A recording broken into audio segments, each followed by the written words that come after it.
तो नमस्कार दोस्तों, कैसे हैं आप सब लोग। आई होप सब ठीक होंगे। आप देख रहे हैं गेम ऑफ जियोपॉलिटिक्स और जियोपॉलिटिक्स में एक न्यू डेवलपमेंट देखने को मिल रही है। न्यू डेवलपमेंट क्या है? एक स्लोगन है जो काफ़ी वायरल हो रहा है और दुनिया भर का जो मीडिया इसको लेकर कवर कर रहा है, from the river to the sea, जिसको लेकर इलोन मस्क ने भी क्या कर दिया है, वार्निंग दे दी है कि इस तरह का आर्टिकल्स यानी कि इस तरह की जो ट्वीट है यानी कि फ्रॉम द रिवर यानी कि ये वर्ड भी अगर कोई पब्लिश करता है, उसके जो भी उसका ट्विटर हैंडल है उसको क्या कर दिया जाएगा, सस्पेंड कर दिया जाएगा। और ये काफ़ी डेंजरस माना जा रहा है और इसको लेकर दुनिया भर का जो मीडिया है वो आर्टिकल पब्लिश कर रहा है। यहाँ पर आप देख सकते हैं, from the river to the sea Palestine will be free, how the rally call began, why it is criticise. और इसको लेकर दुनिया भर का जो मीडिया है इसको क्रिटिसाइज कर रहा है। और यहाँ पर भी आप देख सकते हैं कि ये आर्टिकल्स पब्लिश हो रहे हैं और इसको सस्पेंशन की बात की जा रही है एलोन मस्क के द्वारा, x call the genocide saying. तो ये कितना डेंजरस है, इस बात से ही आप अंदाजा लगा सकते हैं कि एलोन मस्क जो दुनिया का सबसे रिच पर्सन है आज के टाइम पर, वो इस तरह के स्लोगन को बैन करने की बात कर रहा है और बैन भी कर रहा है। साथ ही साथ में आप देख सकते हैं कि ये क्या कर रहा है, ट्विटर पर भी ट्रेंड कर रहा है, यानी कि from the river to the sea. तो क्या है पूरा टॉपिक्स, इस टॉपिक को समझने से पहले अगर आपने हमारे चैनल को सब्सक्राइब नहीं किया है तो सब्सक्राइब कर लीजिए और हो सके तो दोस्तों शेयर भी कर दीजिए, क्योंकि इस टॉपिक्स के बारे में हम इन डेप्थ नॉलेज लेंगे और समझेंगे इस टॉपिक को क्या है ये पूरी की पूरी टॉपिक।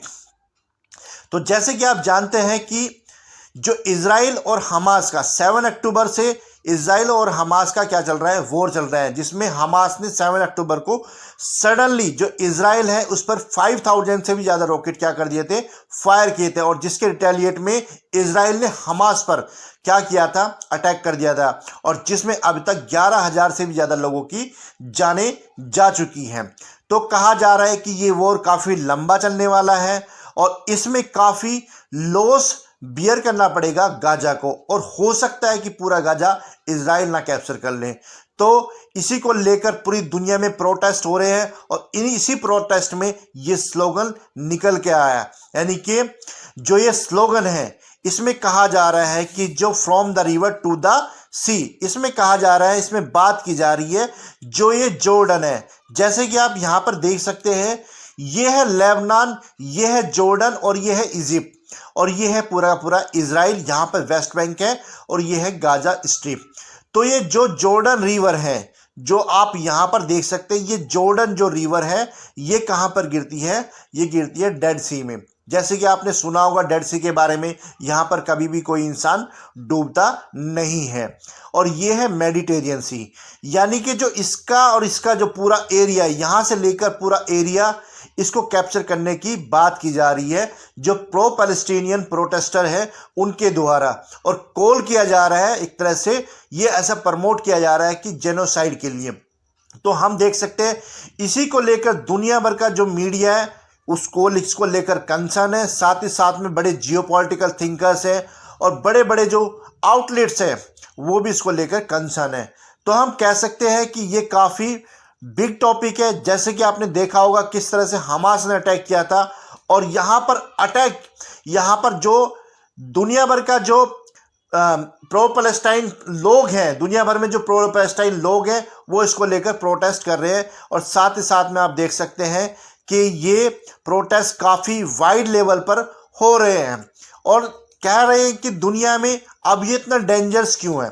तो इसकी स्टोरी हम पहले आपको बताएंगे। जैसे कि इतना डेंजरस इसलिए है, जैसे कि आप जानते हैं कि 1914 से पहले क्या था, ये पैलेस्टाइन कंट्री हुआ करती थी, यानी ये कंट्री तो नहीं होता ही, ये ओटोमन एम्पायर का पार्ट होता था। ये ओटोमन एम्पायर का पार्ट होता था जिसमें ओटोमन एम्पायर ने इसको कैप्चर किया था। लेकिन 1914 के बाद में जब फर्स्ट वर्ल्ड वॉर होता है, तो फर्स्ट वर्ल्ड वॉर में जो मित्र राष्ट्र थे, यानी कि फ्रांस, ब्रिटेन, ये सब मित्र राष्ट्र थे, ये कैप्चर कर लेते हैं पैलेस्टाइन को, और ओटोमन एम्पायर क्या कर जाता है, कोलैप्स कर जाता है। और 1914 के बाद में इस पर राज किसका हो जाता है, इस पर राज हो जाता है ब्रिटिश एम्पायर का। और लेकिन सेकेंड वर्ल्ड वॉर जब होता है, जब हिटलर आता है, सेकेंड वर्ल्ड वॉर होता है, तब हिटलर ज्यूज को प्रॉमिस करता है, हिटलर नहीं, ब्रिटिश एम्पायर क्या करता है, ज्यूज को प्रॉमिस करता है अगर वो क्या करेंगे, ब्रिटिश एम्पायर की तरफ से क्या करेंगे, फाइट करेंगे, तो देन उस कंडीशंस में क्या होगा, ब्रिटिश एम्पायर उनको क्या करेगा, एक कंट्री प्रोवाइड करेगा जिसकी वो डिमांड काफ़ी कर रहे थे। और इसी बीच में क्या होता है कि जो हिटलर है वो ज्यूज को क्या कर देता है, जेनोसाइड कर देता है, यानी कि 60 लाख से भी ज़्यादा क्या कर देता है, ज्यूज को मार देता है और उनका जेनोसाइड कर देता है, जिसकी सिंपैथी उनको मिलती है, पूरी दुनिया से मिलती है। और इसी में जो पैलेस्टाइन है वो भी इनको एक रहने के लिए ज्यूज को लोकेशंस दे देता है, और जिसके बाद में एक आइडियोलॉजी डेवलप होती है जिसको बोलता है जियोनिज्म। और जियोनिज्म में माना जाता है कि ज्यूज के जो दुनिया भर के ज्यूज हैं वो इकट्ठा हुए थे और उन्होंने क्या किया था, एक जियोनिज्म आइडियोलॉजी को डेवलप किया था, जिसमें कहा गया था कि जो भी ज्यूज होंगे उनका जो होली पैलेस होगा या उनकी जो मदरलैंड होगी वो इज़राइल होगी, क्योंकि उनकी एंसेस्टर जो थे वो हज़ारों साल कहाँ रहे थे, वो इज़राइल में रहे थे।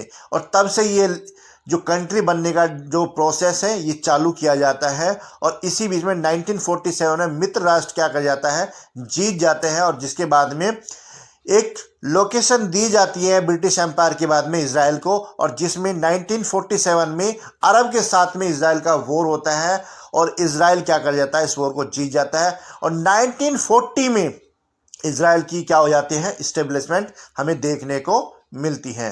तो इसको लेकर कहा जा रहा है कि जिस तरह से जर्मन्स ने क्या किया था, जेनोसाइड किया था, किसका, ज्यूज का, तो ये उसी तरह की आइडियोलॉजी को बताया जा रहा है। और ये आइडियोलॉजी काफ़ी लंबे टाइम से डेवलप है और जिस पर आर्टिकल्स भी पब्लिश होते रहते हैं, और इसे काफ़ी क्रिटिसाइज भी किया गया। इसको लेकर एक बयान दिया गया राशिद तलीब जो अमेरिकन पॉलिटिशियंस है और जो लॉयर हैं उनके द्वारा भी इसको लेकर क्या किया गया था, बयान दिया गया था वाइट हाउस में, और जिसको लेकर काफ़ी क्रिटिसाइज किया गया और इनके खिलाफ निंदा प्रस्ताव भी लाया गया था। इसी के साथ में हम देख सकते हैं कि जो सुलेवा ब्रेमेन है, इन्होंने भी क्या किया था, जो प्रोटेस्टर्स है लंदन में प्रोटेस्ट कर रहे थे, उन्होंने भी इस तरह के स्लोगन का यूज किया था। और जिसके बाद में जो यहाँ की पुलिस है उन्होंने इस तरह की कार्रवाई नहीं की जिस तरह की उन्हें करनी चाहिए थे, और जिसको लेकर सुलेवा ब्रेमेन ने क्या किया था, इनको क्रिटिसाइज किया था लंदन की पुलिस को, जिसके बाद इन्होंने अपनी सीट को खोना पड़ा। और जिसके बाद में जो ऋषि सुनक है ब्रिटेन के प्राइम मिनिस्टर, उन्होंने इनको इनकी सीट से हटा दिया गया। जैसे कि आपको पता है कि ये काफ़ी क्रिटिकल रहा इनके लिए, सुलेवा ब्रेमेन के साथ में ब्रेमेन, क्योंकि ये भारत की काफ़ी विरोधी माना जाता था इनको भी। तो हम कह सकते हैं कि काफ़ी ये जो स्लोगन्स है ये काफ़ी क्रिटिकल है, काफ़ी डेंजरस है वर्ल्ड के लिए। साथ ही साथ में अगर ये ऐसा होता है, ये प्रमोट होता है, तो ये काफ़ी क्रिटिकल रहेगा। इसलिए पूरी दुनिया इस टॉपिक को लेकर काफ़ी कंसर्न है, और साथ ही साथ में कहा जा रहा है कि इस तरह के स्लोगन का यूज नहीं करना चाहिए इन फीचर्स में। अगर ये आपको हमारा वीडियो पसंद आए तो प्लीज़ लाइक कीजिए, सब्सक्राइब कीजिए, हो सके तो दोस्तों शेयर भी कीजिए।